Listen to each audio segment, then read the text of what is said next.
یہ آیتیں لے کر تشریف لائے تھے، یہ آیتیں نازل ہوئی ہیں، اور یہ آیتیں فلاں سورت میں فلاں آیت کے بعد لکھ دو، یہ قرآن تو نہیں تھا، یہ حدیث تھی، یہ لسان نبوت سے نکلنے والے ارشادات، یہ حدیث ہے۔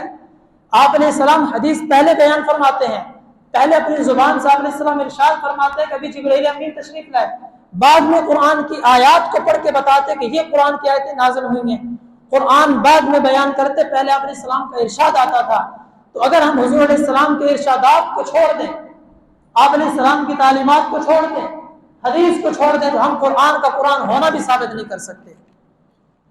تو حدیث کی حجیت حدیث میرے اور آپ کے لیے قابل عمل ہے، حدیث میرے اور آپ کے لیے قابل حجت ہے۔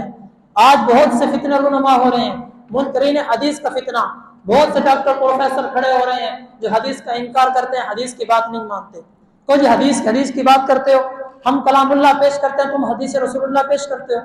ہم قرآن کی بات کرتے ہیں، اللہ پاک فرما رہے ہیں اپنے پیارے محبوب پیغمبر کو، ان علیک الا البلاغ، ان علیک الا البلاغ، اے محبوب پیغمبر آپ کے ذمہ صرف پہنچانا ہے، حضور علیہ السلام کے ذمہ صرف پہنچانا تھا۔ ہم کہتے ہیں تم نے قرآن کی ایک آیت پڑھی ہے، قرآن کی باقی آیتیں کیوں نہیں پڑھتے؟ لِتُبَيِّنَ لِلنَّاسِ مَا نُزِّلَ إِلَيْهِمْ وَلَعَلَّهُمْ يَتَفَكَّرُونَ۔ اللہ پاک اپنے محبوب پیغمبر کو فرما رہے ہیں کہ قرآن کی آیتیں کھول کھول کر ان کے سامنے بیان کرو تاکہ یہ غور و فکر کریں۔ تو قرآن جس طرح ہمارے لیے قابل عمل ہے، قابل حجت ہے، ٹھیک اسی طرح ہمارے پیارے حبیب صلی اللہ علیہ وسلم کی حدیث بھی ہمارے لیے قابل عمل ہے۔ یہ بات ہم ان کی مان لیتے کہ ٹھیک ہے، ہم مان لیتے ہیں کہ اللہ کا قرآن ہی کافی ہے، حدیث کی ضرورت نہیں ہے، لیکن جب ہم قرآن کو پڑھتے ہیں، جب ہم قرآن کو دیکھتے ہیں تو قرآن خود اعلان کرتا ہے۔ آپ اٹھائیے سورہ نساء آیت نمبر 59 1 کم 60، اللہ رب العزت ارشاد فرماتے ہیں یا ایھا الذین آمنوا اطیعوا اللہ واطیعوا الرسول واولی الامر منکم، اے ایمان والو تم اللہ کی اطاعت کرو اور اللہ کے رسول کی اطاعت کرو اور اولو الامر کی اطاعت کرو۔